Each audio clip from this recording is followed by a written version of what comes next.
మన ఫ్యామిలీ అందరికీ హాయ్ అండి. ఈరోజు మళ్ళీ బంగారీ కూర చేస్తుంది. కోడిగుడ్డు టమాటా చేద్దామని నేను కోడిగుడ్లు ఉడకబెట్టాను. నా పెద్ద కూతురేమో మమ్మీ కోడిగుడ్డు టమాటా కూర నేను చేస్తా అంది. సరేలేమ్మా నువ్వు చెయ్యి, నేను వీడియో తీస్తున్నానని తీస్తున్నాను. ముందే నేను కోడిగుడ్లు ఉడకబెట్టి టమాటాలు పచ్చిమిర్చి ఉల్లి ముక్కలు కట్ చేసి పెట్టాను. తను ఇప్పుడు కూర చేస్తుంది. స్టవ్ మీద గిన్నె పెట్టి స్టవ్ వెలిగించి నూనె వేసి కొంచెం పసుపు వేసి ఉడకబెట్టి పెంకు తీసిన కోడిగుడ్లని ఇలా నూనెలో వేసింది.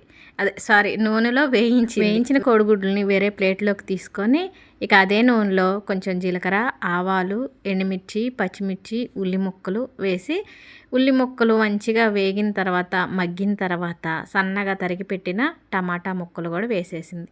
టమాటా ముక్కలు వేసిన తర్వాత ఉప్పు వేసేసింది. కూరకు రుచికి సరిపడేంత ఉప్పు వేసేసి స్టవ్ మంట మరీ ఎక్కువ కాకుండా అలా అని సిమ్లో కాకుండా మీడియంలో పెట్టేసి ఇలా మూత పెట్టేసింది. 10 నిమిషాల తర్వాత టమాటా ముక్కలు మగ్గిని కూరకి ఘాటుకు సరిపడంత 2 నిమిషాల తర్వాత ఉడకబెట్టిన కోడిగుడ్లు వేసేస్తుంది. మరి ఉడకబెట్టినప్పుడేమో 5 గుడ్లు ఉడకబెట్టాను. ఒక గుడ్డు లియోగాడికి తీశాను, 4 గుడ్లు ఏమో నూనెలో వేయించింది. మరి ఇంకో గుడ్డు ఏది? ఇక్కడ మా వారు అన్నం తినేస్తున్నారండి. పొద్దున్నే ఇడ్లీ తిని తోటలోకి వెళ్ళారు. రాగానే ఆకలి అవుతుంది, అన్నం పెట్టమన్నారు. ఒక 5 నిమిషాలు ఆగండి కూర అవుతుందంటే ఏం కాదు సగం ఉడికింది కదా అట్లా పెట్టేసేయంటే వారికి అన్నం పెట్టాను, తింటున్నారు. ఇక ఇదండి ఈరోజు బంగారు చేసిన కోడిగుడ్డు టమాటా కూర. నా పెద్ద కూతురు చేసిన ఈ కూరకి మీరు లైక్ కొడతారు కదా.